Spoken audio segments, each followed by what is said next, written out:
The debate ಕಾರ್ಯಕ್ರಮಕ್ಕೆ ಸ್ವಾಗತ. ನಮಸ್ಕಾರ. ಇವತ್ತು ನಾವು ಇತ್ತೀಚೆಗೆ ನಡೆದ KSET 2025 ಪರೀಕ್ಷೆ ಇದೆಯಲ್ಲ, ಅದರ ನಂತರದ ಒಂದು ಬಹುಮುಖ್ಯ ಚರ್ಚೆಯಲ್ಲಿದ್ದೇವೆ. ಅಂದ್ರೆ ನಿರೀಕ್ಷಿತ ಕಟ್ ಆಫ್ ಅಂಕಗಳು ಹೇಗಿರ್ಬೋದು ಅಂತ. ಹೌದು, ಇದು ಸಾವಿರಾರು ಅಭ್ಯರ್ಥಿಗಳ ಮನಸ್ಸಲ್ಲಿ ಓಡ್ತಾ ಇರೋ ಪ್ರಶ್ನೆ. ಪರೀಕ್ಷೆ ಬರೆದ ಮೇಲೆ ಫಲಿತಾಂಶಕ್ಕಾಗಿ ಕಾಯ್ತಾ ಇರಬೇಕಾದ್ರೆ ಈ ಕಟ್ ಆಫ್ ಎಷ್ಟಿರಬಹುದು ಅನ್ನೋ ಕುತೂಹಲ ತುಂಬಾನೇ ಸಹಜ. ಖಂಡಿತ. ನಮ್ಮ ಇವತ್ತಿನ ಈ ಚರ್ಚೆ ಕೆರಿಯರ್ ಬೂಸ್ಟರ್ ಕನ್ನಡ ಅಂತ ಒಂದು ಯೂಟ್ಯೂಬ್ ಚಾನೆಲ್ ಇದೆಯಲ್ಲ, ಅಲ್ಲಿ ಪ್ರಕಟವಾದ ಒಂದು ವಿವರವಾದ ವಿಶ್ಲೇಷಣೆ ಮತ್ತು ಅವರು ಕೊಟ್ಟಿರೋ ಅಂಕಿಅಂಶಗಳ ಮೇಲೇನ ಆಧಾರಿತವಾಗಿದೆ. ಆ ವಿಶ್ಲೇಷಣೆ ನಾನು ನೋಡಿದೆ. ಅದು ಹಲವು ಆಯಾಮಗಳನ್ನು ಮುಂದಿಟ್ಟಿದೆ. ಹಾಗಾದ್ರೆ ನಮ್ಮ ಇವತ್ತಿನ ಚರ್ಚೆಯ ಮುಖ್ಯ ಪ್ರಶ್ನೆ ಏನು ಅಂತ ಸ್ಪಷ್ಟಪಡಿಸೋಣ. ಪ್ರಶ್ನೆ ಸ್ಪಷ್ಟವಾಗಿದೆ ನೋಡಿ. KSET 2025ರ ಕಟ್ ಆಫ್ ಅಂಕಗಳು 2024ಕ್ಕೆ ಹೋಲಿಸಿದ್ರೆ ಗಮನಾರ್ಹವಾಗಿ ಅಂದ್ರೆ ಗಣನೀಯವಾಗಿ ಕಡಿಮೆ ಆಗುತ್ತಾ, ಅಥವಾ ಪೇಪರ್ಗಳ ವಿಶೇಷವಾಗಿ ಪೇಪರ್ 2ರ ಕಠಿಣತೆ ಇದ್ರೂ ಕೂಡ ಹೆಚ್ಚಿದ ಹಾಜರಾತಿ, ಪೇಪರ್ 1ರ ಸ್ವರೂಪ ಮತ್ತೆ ಈ ಸ್ಲಾಟ್ಗಳ ಸಂಖ್ಯೆ ಜಾಸ್ತಿ ಆಗಬಹುದು ಅನ್ನೋ ನಿರೀಕ್ಷೆ ಇದೆಯಲ್ಲ, ಈ ಎಲ್ಲ ಅಂಶಗಳ ಒಂದು ಒಟ್ಟಾರೆ ಪರಿಣಾಮದಿಂದಾಗಿ ಕಟ್ ಆಫ್ ಹೆಚ್ಚು ಕಡಿಮೆ ಸ್ಥಿರವಾಗಿರುತ್ತಾ ಅಥವಾ ಸ್ವಲ್ಪ ಸಣ್ಣ ವ್ಯತ್ಯಾಸಗಳು ಮಾತ್ರ ಕಾಣಿಸುತ್ತಾ? ಇದು ನಮ್ಮ ಮುಖ್ಯ ಪ್ರಶ್ನೆ. ಹೌದು, ಇದು ನಿಜವಾಗ್ಲೂ ಒಂದು ಸಂಕೀರ್ಣವಾದ ಪ್ರಶ್ನೆನೇ ಸರಿ. ಯಾಕಂದ್ರೆ ನೀವು ಹೇಳ್ದ ಹಾಗೆ ಹಲವು ವೇರಿಯೇಬಲ್ಸ್ ಹಲವು ಚಲಕಗಳಿಲ್ಲಿ ಕೆಲಸ ಮಾಡ್ತಿವೆ. ನನ್ನ ವಾದಲ ತಿರುಳು ಹೀಗಿದೆ. ಪೇಪರ್ 2 ಅಭ್ಯರ್ಥಿಗಳ ಮುಖ್ಯ ವಿಷಯದ ಪೇಪರ್ ಇದೆಯಲ್ಲ, ಅದು ಬಹುತೇಕ ವಿಷಯಗಳಲ್ಲಿ ನಿರೀಕ್ಷೆಗಿಂತ ಕಠಿಣವಾಗಿತ್ತು. ಆ ಕಾರಣದಿಂದ ಒಟ್ಟಾರೆ ಕಟ್ ಆಫ್ ಅಂಕಗಳು ಈ ಸಾರಿ ಗಣನೀಯವಾಗಿ ಕಡಿಮೆಯಾಗೋ ಸಾಧ್ಯತೆನೇ ಹೆಚ್ಚು ಅಂತ ನನ್ನ ಅಭಿಪ್ರಾಯ. ನಾನಿದನ್ನ ಸ್ವಲ್ಪ ಬೇರೆ ದೃಷ್ಟಿಕೋನದಿಂದ ನೋಡಕ್ಕಿಷ್ಟಪಡ್ತೀನಿ. ಪೇಪರ್ 2 ಕಠಿಣವಾಗಿತ್ತು ಅನ್ನೋದನ್ನ ನಾನು ಒಪ್ಕೊಳ್ತೀನಿ, ನಿಜ. ಅದೇ ಬೇರೆ ಕೆಲವು ಪ್ರಬಲವಾದ ಅಂಶಗಳೂ ಇವೆ. ಪೇಪರ್ 1ರ ಆ ಒಂದು ಮಧ್ಯಮ ಸ್ವರೂಪ, ಆಮೇಲೆ ಈ ಸಾರಿ ದಾಖಲೆ ಹಾಜರಾತಿ ಅಂತ ಹೇಳ್ತಿದಾರಲ್ಲ ಅದು, ಮತ್ತೆ ಹೆಚ್ಚಿದ ಸ್ಲಾಟ್ಗಳ ಒಂದು ಸಾಧ್ಯತೆ, ಇವೆಲ್ಲ ಸೇರಿ ಕಟ್ ಆಫ್ ಅಂಕಗಳನ್ನ 2024ರ ಹತ್ರದಲ್ಲೇ ಹಂಗೆ ಹಿಡಿದಿಟ್ಕೊಳ್ಬಹುದು, ಅಥವಾ ಕೇವಲ ಸ್ವಲ್ಪವೇ ಬದಲಾವಣೆಗೆ ಕಾರಣ ಆಗ್ಬಹುದು ಅಂತ ನಾನು ವಾದಿಸ್ತೀನಿ. ಸರಿ, ಹಾಗಾದ್ರೆ ನನ್ನ ನಿಲುವನ್ನ ಇನ್ನಷ್ಟು ಸ್ಪಷ್ಟಪಡಿಸ್ತೀನಿ ಮತ್ತೆ ಅದಕ್ಕೆ ಕಾರಣಗಳನ್ನು ಕೊಡ್ತೀನಿ. ನೋಡಿ, ಆ ಮೂಲ ವಿಶ್ಲೇಷಣೆ ನಾವು ಗಮನಿಸಿದ್ರೆ ಹಲವಾರು ಅಭ್ಯರ್ಥಿಗಳು ಕೊಟ್ಟಿರೋ ಫೀಡ್ಬ್ಯಾಕ್ ಪ್ರಕಾರ ಪೇಪರ್ 2 ಹೈಲಿ ಡಿಫಿಕಲ್ಟಿ ಲೆವೆಲ್ ಅಥವಾ ಹೈಲಿ ಮಾಡರೇಟ್ ಲೆವೆಲ್ನಲ್ಲಿತ್ತು ಅನ್ನೋದು ಸ್ಪಷ್ಟ. ಹಿಸ್ಟ್ರಿ, ಪಾಲಿಟಿಕ್ಸ್, ಕಾಮರ್ಸ್, ಎಕನಾಮಿಕ್ಸ್ ಈ ಥರದ ಮುಖ್ಯ ವಿಷಯಗಳ ಪ್ರಶ್ನೆ ಪತ್ರಿಕೆಗಳು ಸ್ಟ್ರೇಟ್ ಇರಲಿಲ್ಲ. ಬದಲಿಗೆ ತುಂಬಾನೇ ಅನಲಿಟಿಕಲ್ ಅಪ್ಲಿಕೇಶನ್ ಬೇಸ್ಡ್ ಆಗಿದ್ವು. ಇದು ತುಂಬ ಕ್ಲಿಷ್ಟಕರವಾಗಿತ್ತು ಅಥವಾ ಅತಿ ಹೆಚ್ಚು ಮಾಡರೇಟ್ ಅನ್ನೋ ಒಂದು ಭಾವನೆಯನ್ನು ಮೂಡಿಸಿದೆ. ನೋಡಿ, ಯಾವಾಗ ಒಂದು ಪೇಪರ್ನ ಕಷ್ಟದ ಮಟ್ಟ ಜಾಸ್ತಿ ಆಗುತ್ತೋ ಆಗ ಸಹಜವಾಗಿಯೇ ಆವ್ರೇಜ್ ಸ್ಕೋರ್ ಸರಾಸರಿ ಅಂಕಗಳು ಕಡಿಮೆ ಆಗುತ್ತೆ. ಇದು ನೇರವಾಗಿ ಕಟ್ ಆಫ್ ಮೇಲೆ ಪರಿಣಾಮ ಬೀರುತ್ತೆ, ಅದನ್ನ ಕೆಳಗೆ ತಳ್ಳುತ್ತೆ. ಇದು ಮೊದಲನೇ ಮತ್ತು ಅತಿ ಮುಖ್ಯವಾದ ಕಾರಣ ಅಂತ ನನ್ನನಿಸಿಕೆ. ನೀವು ಹೇಳೋ ಪೇಪರ್ 2ರ ಕಠಿಣತೆ ಅಂಶವನ್ನು ನಾನೇನು ಅಲ್ಲಗಳೆಯಲ್ಲ, ಅದು ನಿಜಕ್ಕೂ ಪರಿಗಣಿಸಬೇಕಾದ ವಿಷಯವೇ. ಆದರೆ ಹೌದು, ಅದರ ಜೊತೆಗೇನೆ ಎರಡನೇ ಪ್ರಮುಖ ಅಂಶ ಹೆಚ್ಚಾಗ್ತಿರೋ ಸ್ಲಾಟ್ಗಳ ಸಂಖ್ಯೆ. ಆ ಮೂಲ ವಿಶ್ಲೇಷಣೆ ಪ್ರಕಾರನೇ ಹಲವು ವಿಷಯಗಳಲ್ಲಿ ಸ್ಲಾಟ್ಗಳ ಸಂಖ್ಯೆ ಗಮನಾರ್ಹವಾಗಿ ಹೆಚ್ಚಾಗೋ ನಿರೀಕ್ಷೆ ಇದೆ. ಉದಾಹರಣೆಗೆ ಕನ್ನಡದಲ್ಲಿ 141ರಿಂದ 450 ಪ್ಲಸ್ ಆಗಬಹುದು, ಹಿಸ್ಟ್ರಿಯಲ್ಲಿ 594ರಿಂದ 650 ಪ್ಲಸ್, ಪೊಲಿಟಿಕಲ್ ಸೈನ್ಸ್ನಲ್ಲಿ 286ರಿಂದ 320 ಪ್ಲಸ್, ಹೀಗೆ ಏರುವ ಸಾಧ್ಯತೆ ಇದೆ ಅಂತ ಅಲ್ಲಿ ಹೇಳಿದ್ದಾರೆ. ಸ್ಲಾಟ್ಸ್ ಜಾಸ್ತಿಯಾದಾಗ ಏನಾಗುತ್ತೆ? ಅರ್ಹತೆ ಪಡೆಯೋ ಅಭ್ಯರ್ಥಿಗಳ ಸಂಖ್ಯೆನೂ ಜಾಸ್ತಿಯಾಗುತ್ತೆ. ಆ ಅರ್ಹತಾ ಪಟ್ಟಿಯಲ್ಲಿ ಸ್ವಲ್ಪ ಕೆಳಗಡೆ ಇರೋ ರ್ಯಾಂಕ್ನವ್ರಿಗೂ ಅವಕಾಶ ಸಿಗುತ್ತೆ. ಇದು ಕೊನೆಗೆ ಕಟ್ ಆಫ್ ಅಂಕವನ್ನ ಕಡಿಮೆ ಮಾಡೋಕೆ ಸಹಾಯ ಮಾಡುತ್ತೆ. ಹಾಗಾಗಿ ಈ ಎರಡು ಅಂಶಗಳು, ಪೇಪರ್ 2ರ ಕಷ್ಟದ ಮಟ್ಟ ಮತ್ತು ಹೆಚ್ಚಿದ ಸ್ಲಾಟ್ಸ್, ಇವೆರಡೂ ಒಟ್ಟಾಗಿ ಕಟ್ ಆಫ್ ಅನ್ನು ಕೆಳಗೆ ತರೋಕೆ ಬಲವಾದ ಕಾರಣಗಳನ್ನ ಕೊಡ್ತವೆ. ಮತ್ತೆ 2025ರ ನಿರೀಕ್ಷಿತ ಕಟ್ ಆಫ್ ರೇಂಜ್ಗಳನ್ನು ನೋಡಿದ್ರು. ಈಗ ಉದಾಹರಣೆಗೆ ಕನ್ನಡ GMಗೆ 150ರಿಂದ 160 ಅಂತ ಅಂದಾಜು ಮಾಡಿದ್ದಾರೆ. ಇದು 2024ರಲ್ಲಿ 152 ಇತ್ತು ಅಲ್ವಾ, ಅದಕ್ಕಿಂತ ಕಡಿಮೆಯಾಗೋ ಸಾಧ್ಯತೆಯನ್ನು ಸ್ಪಷ್ಟವಾಗಿ ತೋರಿಸುತ್ತೆ. ನಿಮ್ಮ ವಾದದಲ್ಲಿ ತೂಕ ಇದೆ. ವಿಶೇಷವಾಗಿ ಪೇಪರ್ 2ರ ಕಠಿಣತೆ ಬಗ್ಗೆ ಹೇಳಿದ್ರಲ್ಲ ಅದು. ಆದ್ರೆ ನಾವು ಪೂರ್ತಿ ಚಿತ್ರಣವನ್ನು ನೋಡಬೇಕಾಗತ್ತೆ ಅಲ್ವಾ? ಮೊದಲನೇದಾಗಿ ಪೇಪರ್ 1 ಜನರಲ್ ಪೇಪರ್. ಆ ವಿಶ್ಲೇಷಣೆ ಪ್ರಕಾರ ಅದು ಮೀಡಿಯಂ ಮಾಡರೇಟ್ ಆಗಿತ್ತು. ಅಂದ್ರೆ ಏನೋ ಸುಲಭ ಅಂತೂ ಇರಲಿಲ್ಲ, ಆದ್ರೆ ತೀರಾ ಕಷ್ಟನೂ ಇರಲಿಲ್ಲ. ಚೆನ್ನಾಗಿ ತಯಾರಿ ಮಾಡಿಕೊಂಡಿದ್ದ ಅಭ್ಯರ್ಥಿಗಳು ಆ ವಿಶ್ಲೇಷಣೆಯಲ್ಲಿ ಹೇಳಿದ ಹಾಗೆ ಕನಿಷ್ಠ ಒಂದು 30ರಿಂದ ಗರಿಷ್ಠ 40 ಪ್ರಶ್ನೆಗಳಿಗೆ ಸರಿಯುತ್ತರ ಕೊಟ್ಟು ಒಳ್ಳೆಯ ಅಂಕಗಳನ್ನು ಗಳಿಸೋಕೆ ಅಲ್ಲಿ ಅವಕಾಶ ಇತ್ತು. ಇದು ಪೇಪರ್ 2 ಕಷ್ಟ ಇದ್ದಿದ್ರಿಂದ ಆಗಬಹುದಾದ ಒಟ್ಟಾರೆ ಸ್ಕೋರ್ ಡ್ರಾಪ್ ಇದೆಯಲ್ಲ, ಅದನ್ನು ಸ್ವಲ್ಪ ಮಟ್ಟಿಗೆ ಏನೋ ಕಾಂಪೆನ್ಸೇಟ್ ಮಾಡೋಕೆ ಸಹಾಯ ಮಾಡಿರಬಹುದು. ಒಬ್ಬ ಕ್ಯಾಂಡಿಡೇಟ್ ಪೇಪರ್ 1ನಲ್ಲಿ ಚೆನ್ನಾಗಿ ಮಾಡಿದ್ರೆ ಅದು ಅವರ ಟೋಟಲ್ ಸ್ಕೋರನ್ನು ಒಂದು ಲೆವೆಲಲ್ಲಿ ಇಡೋಕೆ ಹೆಲ್ಪ್ ಮಾಡುತ್ತೆ. ಹೌದು, ಪೇಪರ್ 1 ಸಹಾಯಕ ಆಗೋಬಹುದು, ನಿಜ. ಆದರೆ 200 ಮಾರ್ಕ್ಸ್ ಇರೋ ಪೇಪರ್ 2 ಅಷ್ಟು ಪ್ರಭಾವ ಬೀರಕ್ಕೆ ಆಗತ್ತಾ? ಕೊನೆಗೆ ರ್ಯಾಂಕಿಂಗಲ್ಲಿ ಪೇಪರ್ 2 ವೇಟೇಜ್ ಜಾಸ್ತಿ ಅಲ್ವಾ?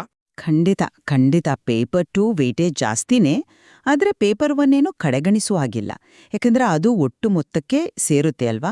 ಹಾಗಾಗಿ ಒಂದು ಮೀಡಿಯಂ ಮಾಡ್ರೇಟ್ ಪೇಪರ್ನಲ್ಲಿ ಗಳಿಸಿದ ಅಂಕಗಳು ನಿರ್ಣಾಯಕ ಆಗ್ಬೋದು, ವಿಶೇಷವಾಗಿ ಆ ಕಟ್ ಆಫ್ ಬಾರ್ಡರ್ನಲ್ಲಿರೋ ಅಭ್ಯರ್ಥಿಗಳಿಗೆ. ಈಗ 2ನೇ ಮತ್ತು ಬಹುಮುಖ್ಯ ಅಂಶಕ್ಕೆ ಬರ್ತೀನಿ, ಸ್ಪರ್ಧೆ. ಆ ಮೂಲ ವಿಶ್ಲೇಷಣೆಯಲ್ಲಿ ಒಂದು ವಾಕ್ಯ ಇದೆ ನೋಡಿ, ತುಂಬ ಸ್ಪಷ್ಟವಾಗಿ. ಹೋದ ಸರಿ ಕಂಪೇರ್ ಮಾಡಿದ್ರೆ ಕೆಸೆಟ್ ಪರೀಕ್ಷೆಯನ್ನ ಈ ಸರಿ ಅತಿ ಹೆಚ್ಚು ಜನ ಅಟೆಂಡ್ ಆಗಿರೋದು ಅಂತ. ಈ ಅತಿ ಹೆಚ್ಚು ಹಾಜರಾತಿ ಏನನ್ನ ಹೇಳುತ್ತೆ? ಸ್ಪರ್ಧೆ ತುಂಬಾ ತೀವ್ರವಾಗಿದೆ ಅಂತ ಅರ್ಥ. ಪೇಪರ್ ಕಷ್ಟ ಇದ್ರೂ ಕೂಡ ಆ ಟಾಪ್ ರ್ಯಾಂಕ್ ಬರೋ ಅಭ್ಯರ್ಥಿಗಳು ಇದ್ದೇ ಇರ್ತಾರೆ. ಈ ಹೆಚ್ಚಿದ ಸ್ಪರ್ಧೆ ಇದೆಯಲ್ಲ, ಇದು ಪೇಪರ್ ಕಷ್ಟ ಇರೋದ್ರಿಂದ ಕಟ್ ಆಫ್ ಕೆಳಗೆ ಹೋಗೋ ಒತ್ತಡವನ್ನ ಸ್ವಲ್ಪ ಪ್ರತಿರೋಧಿಸಬಹುದು. ಹೆಚ್ಚಿದ ಸ್ಪರ್ಧೆಯ ಅಂಶವಲ್ಲಿ ಒಪ್ಕೊಳ್ಳೋಣ. ಆದರೆ ಹೆಚ್ಚಿದ ಸ್ಲಾಟ್ಸ್ ಆ ಸ್ಪರ್ಧೆಯ ಪರಿಣಾಮವನ್ನ ಕಡಿಮೆ ಮಾಡಲ್ವಾ? ಹೆಚ್ಚು ಜನ ಬರೆದ್ರು, ಹೆಚ್ಚು ಜನ ಸೆಲೆಕ್ಟ್ ಆದ್ರೆ ಆಗ ಕಟ್ ಆಫ್ ಇಳಿಲೇಬೇಕಲ್ವಾ? ಇಲ್ಲೇ ಒಂದು ಸಣ್ಣ ವ್ಯತ್ಯಾಸ ಇದೆ ನೋಡಿ. ಸ್ಲಾಟ್ಸ್ ಜಾಸ್ತಿ ಆಗೋದು ನಿಜ, ಆದರೆ ಅದು ಯಾಕೆ ಜಾಸ್ತಿ ಆಗ್ತಿದೆ? ಆ ವಿಶ್ಲೇಷಣೆಯಲ್ಲೇ ಹೇಳಿರೋ ಹಾಗೆ ಸ್ಲಾಟ್ಸ್ ಸಂಖ್ಯೆ ಅಪ್ಲಿಕೇಶನ್ಗಳು ಮತ್ತು ಹಾಜರಾತಿ ಮೇಲೆ ಅವಲಂಬಿತವಾಗಿದೆ.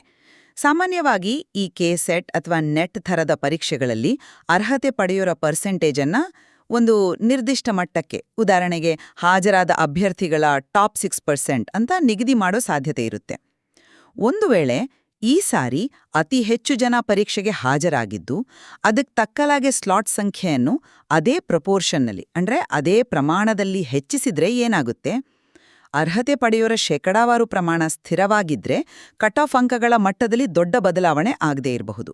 ಅಂದ್ರೆ ಈಗ 1,00,000 ಜನ ಬರ್ದು 6,000 ಜನ 6% ಸೆಲೆಕ್ಟ್ ಆಗೋಕೆ ಬೇಕಾದ ಕಟ್ ಆಫ್, ಮತ್ತೆ 1.2 ಲಕ್ಷ ಜನ ಬರ್ದು 7,200 ಜನ 6% ಸೆಲೆಕ್ಟ್ ಆಗೋಕೆ ಬೇಕಾದ ಕಟ್ ಆಫ್ ಹೆಚ್ಚು ಕಡಿಮೆ ಒಂದೇ ಥರ ಇರಬಹುದು. ಗೊತ್ತಾಯ್ತಾ? ಆದ್ದರಿಂದ ಸ್ಲಾಟ್ಸ್ ಜಾಸ್ತಿ ಆಗೋದು ಹಾಜರಾತಿ ಜಾಸ್ತಿ ಆಗೋ ಜೊತೆ ಬ್ಯಾಲೆನ್ಸ್ ಆದ್ರೆ ಕಟ್ ಆಫ್ ಗಣನೀಯವಾಗಿ ಇಳಿಯುತ್ತೆ ಅಂತ ಹೇಳೋಕ್ಕಾಗಲ್ಲ. ಕೆಲವು ವಿಷಯಗಳ ನಿರೀಕ್ಷಿತ ರೇಂಜ್ ನೋಡಿದ್ರೂ ಇದು ಗೊತ್ತಾಗುತ್ತೆ. ಉದಾಹರಣೆಗೆ ಹಿಸ್ಟ್ರಿ ಜಿಎಂಗೆ 164, 170 ಅಂತ ಅಂದಾಜು ಮಾಡಿದಾರ. ಇದು 2024ರ 168ಕ್ಕೆ ತುಂಬಾನೇ ಹತ್ತಿರದಲ್ಲಿದೆ. ಸ್ಥಿರತೆ ಇರ್ಬೋದು ಅಥವಾ ಸ್ವಲ್ಪ ಜಾಸ್ತಿನೇ ಆಗ್ಬೋದು, ಅದನ್ನೂ ತಳ್ಳಿ ಹಾಕೋ ಹಾಗೆ ಇಲ್ಲ. ನೀವು ಹೇಳೋ ಆ 6% ನಿಯಮ ಮತ್ತು ಹಾಜರಾತಿ ಸ್ಲಾಟ್ ಸಂಬಂಧ ಇದೆಯಲ್ಲ, ಅದು ಕುತೂಹಲಕಾರಿಯಾಗಿದೆ, ನಿಜ. ಆದರೆ ಪೇಪರ್ 2ರ ಕಠಿಣತೆ ಬಗ್ಗೆ ಮತ್ತೆ ಒತ್ತಿ ಹೇಳಕ್ಕಿಷ್ಟಪಡ್ತೀನಿ. ಇದು ಕೇವಲ ಸಾಪೇಕ್ಷವಾಗಿ ಕಠಿಣ ಆಗಿರಲಿಲ್ಲ. ಮೂಲ ವಿಶ್ಲೇಷಣೆ ಪ್ರಕಾರ ಅತಿ ಹೆಚ್ಚು ಮಾಡರೇಟ್ ಅಥವಾ ಹೈಲಿ ಡಿಫಿಕಲ್ಟ್ ಆಗಿತ್ತು. ಹಿಸ್ಟ್ರಿ, ಪಾಲಿಟಿಕ್ಸ್, ಕಾಮರ್ಸ್ ಈ ಥರದ ವಿಷಯಗಳಲ್ಲಿ ಪ್ರಶ್ನೆಗಳು ಆಳವಾದ ಜ್ಞಾನ ಮತ್ತೆ ಅನಾಲಿಸಿಸ್ ಕೆಪಾಸಿಟಿ ಬೇಡ್ತಿದ್ವು. ಇದು ಬರೀ ಮೇಲ್ಮೇಲೆ ಓದಿದವರಿಗೆ ಮಾತ್ರ ಅಲ್ಲ, ಚೆನ್ನಾಗಿ ಓದಿಕೊಂಡವ್ರಿಗೂ ಚಾಲೆಂಜಿಂಗ್ ಆಗಿತ್ತು. ಇಂತಹ ಒಂದು ಸಾರ್ವತ್ರಿಕ ಕಠಿಣತೆ ಇದೆಯಲ್ಲ, ಅದು ಸರಾಸರಿ ಅಂಕಗಳನ್ನು ಗಣನೀಯವಾಗಿ ಕೆಳಗೆ ತರುತ್ತೆ. ಪೇಪರ್ 1 ಎಷ್ಟೇ ಕಾಂಪೆನ್ಸೇಟ್ ಮಾಡೋಕೆ ಟ್ರೈ ಮಾಡಿದ್ರೂ 200 ಅಂಕದ ಪೇಪರ್ 2ರ ಈ ಪರಿಣಾಮವನ್ನು ಪೂರ್ತಿಯಾಗಿ ತಳ್ಳಿ ಹಾಕೋಕೆ ಆಗಲ್ಲ ಅಂತ ನನ್ನ ಭಾವನೆ.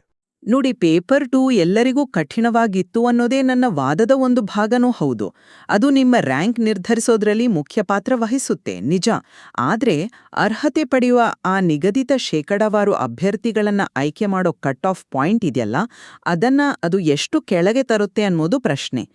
ಎಲ್ಲರಿಗೂ ಕಷ್ಟವಾದಾಗ ರಿಲೇಟಿವ್ ಪರ್ಫಾರ್ಮೆನ್ಸ್ ಅಂದ್ರೆ ಸಾಪೇಕ್ಷ ಕಾರ್ಯಕ್ಷಮತೆ ಮುಖ್ಯವಾಗತ್ತೆ. ಆ ಟಾಪ್ 6% ಅಥವಾ ಏನು ನಿಗದಿತ ಪರ್ಸೆಂಟೇಜ್ ಇದೆಯೋ ಅದು ಅಭ್ಯರ್ಥಿಗಳ ಅಂಕಗಳು ಎಲ್ಲಿಗೆ ಬಂದು ನಿಲ್ಲುತ್ತೋ ಅದೇ ಕಟ್ ಆಫ್ ಆಗುತ್ತೆ. ಪೇಪರ್ 1 ಮೀಡಿಯಂ ಮಾಡ್ರೇಟ್ ಆಗಿದ್ರಿಂದ ಅಲ್ಲಿ ಗಳಿಸಿದ ಅಂಕಗಳು ಈ ರಿಲೇಟಿವ್ ಪರ್ಫಾರ್ಮೆನ್ಸ್ ಅನ್ನ ಸ್ವಲ್ಪ ಮೇಲೆತ್ತೋಕೆ ಸಹಾಯ ಮಾಡಿರಬಹುದು. ಹಾಗಾಗಿ ಕೇವಲ ಪೇಪರ್ 2ರ ಕಠಿಣತೆಯನ್ನೇ ಇಟ್ಕೊಂಡು ದೊಡ್ಡ ಕುಸಿತವನ್ನ ನಿರೀಕ್ಷಿಸೋದು ಅದು ಪೂರ್ತಿ ಚಿತ್ರಣ ಕೊಡದೇ ಇರಬಹುದು. ಈ ಎಲ್ಲಾ ಅಂಶಗಳ ಪೇಪರ್ 1, ಪೇಪರ್ 2, ಹಾಜರಾತಿ, ಸ್ಲಾಟ್ಸ್ ಇವುಗಳ ಒಂದು ಕಂಬೈನ್ಡ್ ಎಫೆಕ್ಟ್, ಒಂದು ಸಂಕೀರ್ಣವಾದ ಪರಿಣಾಮವನ್ನ ನಾವು ನೋಡಬೇಕು. ಹಾಗಾದ್ರೆ ನಾವು ನೇರವಾಗಿ ಸ್ವಲ್ಪ ಅಂಕಿಅಂಶಗಳ ಹೋಲಿಕೆಗೆ ಬರೋಣ. ಆ ಮೂಲ ವಿಶ್ಲೇಷಣೆಯಲ್ಲಿ ಕೊಟ್ಟಿರೋ 2024ರ ರಿಯಲ್ ಕಟ್ ಆಫ್ ಮತ್ತೆ 2025ರ ಎಕ್ಸ್ಪೆಕ್ಟೆಡ್ ರೇಂಜ್ಗಳನ್ನ ನೋಡೋಣ. ಈಗ ರಾಜ್ಯಶಾಸ್ತ್ರ ಪೊಲಿಟಿಕಲ್ ಸೈನ್ಸ್ ವಿಷಯದಲ್ಲಿ 2024ರಲ್ಲಿ GM ಕಟ್ ಆಫ್ 154 ಇತ್ತು. ಸರಿ, 2025ರ ನಿರೀಕ್ಷಿತ ಶ್ರೇಣಿ ಎಷ್ಟು? 146ರಿಂದ 156. ಇಲ್ಲಿ ಕನಿಷ್ಠ ಮಿತಿ ಅಂದ್ರೆ ಲೋವರ್ ಲಿಮಿಟ್ 146 ಇದೆ. ಅಂದ್ರೆ 2024ಕ್ಕೆ ಹೋಲಿಸಿದ್ರೆ 8 ಅಂಕಗಳಷ್ಟು ಕಡಿಮೆ ಆಗೋ ಸ್ಪಷ್ಟ ಸಾಧ್ಯತೆ ಇದು ತೋರಿಸ್ತಿದೆ. ಹಾಗೇನೆ SC ಕ್ಯಾಟಗರಿಯಲ್ಲಿ 138 ಇದ್ದಿದ್ದು 2024ರಲ್ಲಿ ಈ ಸಾರಿ 130ರಿಂದ 136ಕ್ಕೆ ಇಳಿಯೋ ಸೂಚನೆ ಇದೆ. ಇದು ನನ್ನ ವಾದವನ್ನ ಬೆಂಬಲಿಸ್ತಿದೆ ಅಲ್ವಾ? ಅಂದ್ರೆ ಕನಿಷ್ಠ ಕೆಲವು ಮುಖ್ಯ ವಿಷಯಗಳಲ್ಲಿ ಕಟ್ ಆಫ್ ಇಳಿಯೋ ಸ್ಪಷ್ಟ ಸೂಚನೆಗಳು ಕಾಣಿಸ್ತಾ ಇವೆ. ನೀವು ಒಂದು ನಿರ್ದಿಷ್ಟ ಉದಾಹರಣೆಯನ್ನ, ಅದರಲ್ಲೂ ಅದರ ಕೆಳಮಿತಿಯನ್ನ ಎತ್ತಿ ತೋರಿಸ್ತಾ ಇದ್ದೀರಿ. ಆದರೆ ಅದೇ ರಾಜ್ಯಶಾಸ್ತ್ರದ ನಿರೀಕ್ಷಿತ ರೇಂಜ್ನ ಅಪ್ಪರ್ ಲಿಮಿಟ್ ಅಂದ್ರೆ ಗರಿಷ್ಠ ಮಿತಿ 156 ಇದೆ ನೋಡಿ. ಇದು 2024ನ 144ಕ್ಕಿಂತ ಹೆಚ್ಚಿದೆ. ಒಂದು ರೇಂಜ್ ಕೊಡೋದ್ರ ಅರ್ಥವೇ ಅಲ್ಲಿ ಅನಿಶ್ಚಿತತೆ ಇದೆ ಅಂತ. ಇನ್ನು ಕೆಲವು ವಿಷಯಗಳನ್ನ ನೋಡೋಣ. ಇಂಗ್ಲಿಷ್ನಲ್ಲಿ 2024ನ GM ಕಟ್ ಆಫ್ 164 ಇತ್ತು. 2025ನ ನಿರೀಕ್ಷಿತ ರೇಂಜ್ 160 to 166. ಇದು ಹೆಚ್ಚು ಕಡಿಮೆ ಸ್ಥಿರವಾಗಿದೆ ಅಂತ ತೋರಿಸುತ್ತೆ. ಇತಿಹಾಸದಲ್ಲಿ 2024ನ GM ಕಟ್ ಆಫ್ 168 ಆಗಿತ್ತು. 2025ನ ನಿರೀಕ್ಷಿತ ರೇಂಜ್ 164 to 170. ಇಲ್ಲೂ ಅಷ್ಟೇ, ಕಟ್ ಆಫ್ 2024ನ ಹತ್ರದಲ್ಲೇ ಇರಬಹುದು ಅಥವಾ ಸ್ವಲ್ಪ ಹೆಚ್ಚಾಗಲೂಬಹುದು. ಕನ್ನಡದ ವಿಷಯದಲ್ಲೂ GMಗೆ 152 2024ನಲ್ಲಿಂದಿದ್ದು 150, 160, 2025 ಅಂತ ಅಂದಾಜಿಸಲಾಗಿದೆ. ಅಂದ್ರೆ ಕಡಿಮೆನೂ ಆಗ್ಬೋದು, ಹಂಗೇನೂ ಇರ್ಬೋದು, ಅಥವಾ ಸ್ವಲ್ಪ ಹೆಚ್ಚೂ ಆಗ್ಬೋದು. ಹಾಗಾಗಿ ಕೆಲವು ಕ್ಯಾಟಗರಿಗಳಲ್ಲೇ ಕೆಲವು ವಿಷಯಗಳಲ್ಲಿ ಸ್ವಲ್ಪ ಇಳಿಕೆ ಆಗೋ ಸಾಧ್ಯತೆ ಇದ್ರೂ ಬೇರೆ ಕಡೆ ಸ್ಥಿರತೆ ಅಥವಾ ಸ್ವಲ್ಪ ಏರಿಕೆ ಸಾಧ್ಯತೆನೂ ಇದೆ. ಒಟ್ಟಾರೆಯಾಗಿ ಗಣನೀಯ ಇಳಿಕೆ ಆಗುತ್ತೆ ಅನ್ನೋ ತೀರ್ಮಾನಕ್ಕೆ ಬರೋಕೆ ಈ ಅಂಕಿಅಂಶಗಳು ಅಷ್ಟು ಬಲವಾದ ಆಧಾರ ಕೊಡ್ತಾ ಇಲ್ಲ. ಬದಲಿಗೆ ಪರಿಸ್ಥಿತಿ ತುಂಬಾ ಸಂಕೀರ್ಣವಾಗಿದೆ ಮತ್ತೆ ಹಲವು ಅಂಶಗಳ ಮೇಲೆ ಡಿಪೆಂಡ್ ಆಗಿದೆ ಅಂತ ತೋರಿಸ್ತವೆ. ಅನಿಶ್ಚಿತತೆಯನ್ನ ನಾನು ಒಪ್ತೇನೆ. ಆದರೆ ಒಟ್ಟಾರೆ ಚಿತ್ರಣವನ್ನ ನೋಡಿದಾಗ ಅತಿ ಹೆಚ್ಚು ಮಾಡ್ರೇಟ್ ಅಥವಾ ಹೈಲಿ ಡಿಫಿಕಲ್ಟ್ ಅಂತೆ ಪರಿಗಣಿಸಲಾದ ಪೇಪರ್ 2ರ ಪ್ರಭಾವ, ಅದರ ಜೊತೆಗೆ ಬಹುತೇಕ ವಿಷಯಗಳಲ್ಲಿ ಸ್ಲಾಟ್ಸ್ ಹೆಚ್ಚಾಗುತ್ತೆ ಅನ್ನೋ ನಿರೀಕ್ಷೆ, ಈ 2 ಅಂಶಗಳು ಒಟ್ಟಾರೆ ಆವರೇಜ್ ಕಟ್ ಆಫ್ ಮೇಲೆ ಒಂದು ಕೆಳಮುಖ ಒತ್ತಡವನ್ನ ಹೇರುವ ಸಾಧ್ಯತೆನೇ ಹೆಚ್ಚು ಅಂತ ನನಗೀಗ್ಲೂ ಅನ್ಸುತ್ತೆ. ಸ್ಥಿರತೆ ಅಥವಾ ಏರಿಕೆಗಿಂತ ಇಳಿಕೆಯ ಸಾಧ್ಯತೆನೇ ಪ್ರಬಲವಾಗಿದೆ. ನನ್ನ ಅಂತಿಮ ವಿಶ್ಲೇಷಣೆ ಹೀಗಿದೆ. ಪೇಪರ್ 2ರ ಕಠಿಣತೆಯಿಂದಾಗಿ ಬರುವ ಕೆಳಮುಖ ಒತ್ತಡ ಇದೆಯಲ್ಲ, ಅದನ್ನ ಪೇಪರ್ 1ರ ಮೀಡಿಯಂ ಮಾಡ್ರೇಟ್ ಸ್ಥಿತಿಯ ಸ್ವಲ್ಪ ಮೇಲ್ಮುಖ ಒತ್ತಡ ಮತ್ತು ಅತಿ ಹೆಚ್ಚು ಹಾಜರಾತಿಯಿಂದಾಗಿ ಹೆಚ್ಚಾದ ಸ್ಪರ್ಧೆಯ ಬಲವಾದ ಪ್ರತಿರೋಧ, ಇವುಗಳು ಬಹುಶಃ ಸರಿದೂಗಿಸ್ಬೋದು. ಇದರ ಜೊತೆಗೆ ಹಾಜರಾತಿಗೆ ತಕ್ಕಾಗೆ ಹೆಚ್ಚಾಗೋ ಸ್ಲಾಟ್ಸ್ ಪರಿಣಾಮ ಸೀಮಿತವಾಗಿರ್ಬೋದು. ಹಾಗಾಗಿ ಅಂತಿಮ ಫಲಿತಾಂಶ 2024ರ ಮಟ್ಟಕ್ಕೆ ತುಂಬಾನೇ ಹತ್ರದಲ್ಲಿರುವ ಸ್ಥಿರತೆ ಅಥವಾ ಕೇವಲ ಪ್ಲಸ್ ಅಥವಾ ಮೈನಸ್ ಕೆಲವು ಅಂಕಗಳ ವ್ಯತ್ಯಾಸವಾಗಿರುವ ಸಾಧ್ಯತೆನೇ ಹೆಚ್ಚು. ಗಣನೀಯ ಇಳಿಕೆಯ ನಿರೀಕ್ಷೆ ಬಹುಶಃ ಸ್ವಲ್ಪ ಜಾಸ್ತಿನೇ ಆಗಬಹುದು. ಸ್ಪಷ್ಟವಾಗಿ ನಮ್ಮಿಬ್ಬರ ವಿಶ್ಲೇಷಣೆಯಲ್ಲಿ ಒಂದೇ ಮೂಲದ ಡೇಟಾವನ್ನು ಬಳಸ್ತಾ ಇದ್ರೂ ಬೇರೆ ಬೇರೆ ಅಂಶಗಳಿಗೆ ನಾವು ಕೊಡೋ ಪ್ರಾಮುಖ್ಯತೆ ಅಂದ್ರೆ ವೇಟೇಜ್ ಇದೆಯಲ್ಲ, ಅದು ಬೇರೆ ಬೇರೆ ಆಗಿದೆ. ಪೇಪರ್ 2ನ ಕಠಿಣತೆ ಮತ್ತೆ ಸ್ಲಾಟ್ಸ್ ಹೆಚ್ಚಳವನ್ನ ನಾನು ಮುಖ್ಯವಾದ ಡ್ರೈವಿಂಗ್ ಫೋರ್ಸ್ ಅಂತ ಅನ್ಕೊಂಡ್ರೆ, ನೀವು ಪೇಪರ್ 1 ಸ್ಪರ್ಧೆ ಮತ್ತೆ ಆ ಸ್ಲಾಟ್ ಹಾಜರಾತಿ ಅನುಪಾತದ ಸ್ಥಿರತೆ ಮೇಲೆ ಹೆಚ್ಚು ಗಮನ ಕೊಡ್ತಾ ಇದ್ದೀರಿ. ಹೌದು, ಬಹುಶಃ ಇದೇ ಈ ಚರ್ಚೆಯ ಸಾರಾಂಶ. ಒಂದೇ ಸತ್ಯವನ್ನ ಬೇರೆ ಬೇರೆ ಆಂಗಲಿಂದ ನೋಡಿದಾಗ ಬೇರೆ ಬೇರೆ ತೀರ್ಮಾನಗಳಿಗೆ ಬರೋ ಸಾಧ್ಯತೆ ಇರುತ್ತೆ. ಅಂತಿಮವಾಗಿ ಕರ್ನಾಟಕ ಪರೀಕ್ಷಾ ಪ್ರಾಧಿಕಾರ ಅಂದ್ರೆ KEA ಅವರು ಅಧಿಕೃತ ಕೀ ಉತ್ತರಗಳನ್ನ ಮತ್ತು ಫಲಿತಾಂಶಗಳನ್ನ ಪ್ರಕಟಿಸಿದಾಗ ಮಾತ್ರನೇ ನಮಗೆ ಸರಿಯಾದ ಚಿತ್ರಣ ಸಿಗೋದು. ಖಂಡಿತ. ಅಲ್ಲಿಯವರೆಗೆ ಈ ಕರಿಯರ್ ಬೂಸ್ಟರ್ ಕನ್ನಡದಂತರ ವಿಶ್ಲೇಷಣೆಗಳು ಮತ್ತೆ ನಮ್ಮ ಈ ಚರ್ಚೆ ಕಟ್ ಆಫ್ ಮೇಲೆ ಪರಿಣಾಮ ಬೀರುವ ಸಂಕೀರ್ಣ ಅಂಶಗಳನ್ನು ಅರ್ಥ ಮಾಡ್ಕೊಳ್ಳೋಕೆ, ಅವುಗಳ ನಡುವಿನ ಇಂಟರಾಕ್ಷನ್ ಹೇಗಿದೆ ಅಂತ ತಿಳಿಯೋಕೆ ಅಭ್ಯರ್ಥಿಗಳಿಗೆ ಸಹಾಯ ಮಾಡುತ್ತೆ ಅಂತ ನನ್ನ ನಂಬಿಕೆ. ಫಲಿತಾಂಶ ಏನೇ ಬರಲಿ, ಈ ಪ್ರಾಸೆಸ್ನ ಒಂದು ತಿಳುವಳಿಕೆ ಮುಖ್ಯ. ನಿಜ. ಕೇವಲ ಒಂದೇ ಒಂದು ಅಂಶವನ್ನ ಹಿಡ್ಕೊಂಡು ನಿರ್ಧಾರಕ್ಕೆ ಬರೋ ಬದಲು ಹೀಗೆ ಬೇರೆ ಬೇರೆ ದೃಷ್ಟಿಕೋನಗಳನ್ನ ಪರಿಗಣಿಸೋದ್ರ ಮಹತ್ವವನ್ನ ಇದು ಎತ್ತಿ ತೋರಿಸುತ್ತೆ. ಫಲಿತಾಂಶಕ್ಕಾಗಿ ಕಾಯ್ತಿರೋ ಅಭ್ಯರ್ಥಿಗಳಿಗೆ ಇದು ಮೆಂಟಲಿ ಪ್ರಿಪೇರ್ ಆಗೋಕಿನ್ನೂ ಹೆಲ್ಪ್ ಆಗಬಹುದು. ಹಾಗೆಯೇ ನಾವು ಕೇವಲ ಕಟ್ ಆಫ್ ಚರ್ಚೆಗಿಂತ ಮುಂದಕ್ಕೂ ನೋಡ್ಬೇಕು. ಆ ಮೂಲ ವಿಶ್ಲೇಷಣೆಯಲ್ಲಿ ಹೇಳಿದ ಹಾಗೆ ಕೆಸೆಟ್ ಪರೀಕ್ಷೆಯಲ್ಲಿ ಅರ್ಹತೆ ಪಡೆಯೋದರ ಮಹತ್ವ ಇದೆಯಲ್ಲ, ಅದನ್ನ ನೆನಪಿಸೋದು ಸೂಕ್ತ ಅನ್ಸುತ್ತೆ. ಇದು ಬರೀ ಒಂದು ಪರೀಕ್ಷೆಯಲ್ಲ, ಇದು ಹಲವು ವೃತ್ತಿ ಅವಕಾಶಗಳು ಒಂದು ಹೆಬ್ಬಾಗಿಲು. ಖಂಡಿತವಾಗಿಯೂ. ಕೆಸೆಟ್ ಕ್ವಾಲಿಫೈ ಆದರೆ ರಾಜ್ಯದ ಯೂನಿವರ್ಸಿಟಿಗಳಲ್ಲಿ ಮತ್ತೆ ಡಿಗ್ರಿ ಕಾಲೇಜ್ಗಳಲ್ಲಿ ಅಸಿಸ್ಟೆಂಟ್ ಪ್ರೊಫೆಸರ್ ಹುದ್ದೆಗೆ ನೇರ ನೇಮಕಾತಿಗೆ ಅರ್ಹತೆ ಸಿಗುತ್ತೆ. ಇದು ತುಂಬಾ ಗೌರವಾನ್ವಿತ ಮತ್ತೆ ಸ್ಟೇಬಲ್ ಆದ ವೃತ್ತಿ. ಯುಜಿಸಿ ಪೇ ಸ್ಕೇಲ್ ಮತ್ತೆ ಆ ಮೂಲದಲ್ಲಿ ಹೇಳಿದ ಹಾಗೆ ಮುಂದೆ 8ನೇ ವೇತನ ಆಯೋಗ ಬಂದ್ರೆ ಅದರ ಲಾಭಗಳ ನಿರೀಕ್ಷೆ ಇದೆಲ್ಲ ಸೇರಿ ಇದು ಆರ್ಥಿಕವಾಗಿಯೂ ಒಂದು ಭದ್ರವಾದ ಆಯ್ಕೆ ಆಗುತ್ತೆ. ಅಸಿಸ್ಟೆಂಟ್ ಪ್ರೊಫೆಸರ್ ಹುದ್ದೆ ಅಷ್ಟೇ ಅಲ್ಲ, ಪಿಎಚ್ಡಿಗೆ ಸೇರೋಕ್ಕೂ ಕೂಡ ಕೆಎಸ್ಎಟ್ ಅರ್ಹತೆ ತುಂಬಾ ಅನುಕೂಲಕರ. ರಿಸರ್ಚ್ ಫೀಲ್ಡಲ್ಲಿ ಇಂಟ್ರೆಸ್ಟ್ ಇರೋರ್ಗೆ ಇದು ದಾರಿ ಮಾಡಿಕೊಡುತ್ತೆ. ಅಲ್ಲದೆ ಗೆಸ್ಟ್ ಫ್ಯಾಕಲ್ಟಿಯಾಗಿ ಕೆಲಸ ಮಾಡೋಕ್ಕೂ ಕೂಡ ಇದೊಂದು ಮುಖ್ಯವಾದ ಅರ್ಹತೆ ಆಗಿದೆ. ಹೌದು. ಆದ್ದರಿಂದ ಕೆಎಸ್ಎಟ್ ಪರೀಕ್ಷೆಯ ಫಲಿತಾಂಶ ಅಭ್ಯರ್ಥಿಗಳ ಕೆರಿಯರ್ನಲ್ಲಿ ಒಂದು ಮುಖ್ಯವಾದ ಟರ್ನಿಂಗ್ ಪಾಯಿಂಟ್ ಆಗಬಹುದು. ಈ ಎಲ್ಲಾ ನಿರೀಕ್ಷೆಗಳು, ಈ ಚರ್ಚೆಗಳೆಲ್ಲವೂ ಆ ಪ್ರಾಮುಖ್ಯತೆಯ ಒಂದು ಭಾಗವೇ ಆಗಿವೆ. ಈ ಚರ್ಚೆಯ ಮೂಲಕ ಕೆಎಸ್ಎಟ್ 2025ರ ನಿರೀಕ್ಷಿತ ಕಟ್ ಆಫ್ ಹಿಂದಿರೋ ಸಂಕೀರ್ಣತೆಗಳು ಮತ್ತೆ ಬೇರೆ ಬೇರೆ ದೃಷ್ಟಿಕೋನಗಳನ್ನು ನಾವು ನೋಡಿದ್ದೇವೆ. ಪೇಪರ್ 2ರ ಕಠಿಣತೆ ಕಟ್ ಆಫ್ ಅನ್ನ ಕಡಿಮೆ ಮಾಡುತ್ತೆ ಅನ್ನೋದು ನನ್ನ ನಿಲುವಾಗಿತ್ತು. ಹಾಗೆಯೇ ಬೇರೆ ಅಂಶಗಳ ಒಟ್ಟಾರೆ ಪರಿಣಾಮದಿಂದಾಗಿ ಕಟ್ ಆಫ್ ಸ್ಥಿರವಾಗಿರಬಹುದು ಅಥವಾ ಸ್ವಲ್ಪ ಬದಲಾಗಬಹುದು ಅನ್ನೋದು ನನ್ನ ವಾದವಾಗಿತ್ತು. ಅಂತಿಮ ಸತ್ಯ ಫಲಿತಾಂಶದಲ್ಲಿದೆ. ನಾವು ಯಾವುದೇ ಒಂದು ನಿಲುವನ್ನ ಇಲ್ಲಿ ವಿಜಯಿ ಅಂತ ಘೋಷಿಸ್ತಾ ಇಲ್ಲ. ಕೇಳುಗರು ಈ ಚರ್ಚೆಯಲ್ಲಿ ನಾವು ಮಂಡಿಸಿದ ಎಲ್ಲಾ ಅಂಶಗಳನ್ನ, ಆಧಾರಗಳನ್ನ ಪರಿಗಣಿಸಿ ತಮ್ಮದೇ ಆದ ಒಂದು ತಿಳುವಳಿಕೆಯುಳ್ಳ ತೀರ್ಮಾನಕ್ಕೆ ಬರೋಕೆ ಇದು ಸಹಾಯ ಆಗ್ಲಿ ಅಂತ ನಾವು ಆಶಿಸ್ತೀವಿ. ಖಂಡಿತ. ಈ ವಿಷಯದ ಬಗ್ಗೆ ಇನ್ನಷ್ಟು ಆಳವಾಣಿ ವಿಶ್ಲೇಷಣೆ ಮಾಡೋಕೆ, ಫಲಿತಾಂಶ ಬಂದ ಮೇಲೆ ನಿಜವಾದ ಅಂಕಿಅಂಶಗಳನ್ನ ನೋಡೋಕೆ ಖಂಡಿತವಾಗ್ಲೂ ಅವಕಾಶ ಇದೆ. ಇವತ್ತಿನ ಚರ್ಚೆಯಲ್ಲಿ ಭಾಗವಹಿಸಿದ್ದಕ್ಕಾಗಿ ಧನ್ಯವಾದಗಳು. ಧನ್ಯವಾದಗಳು.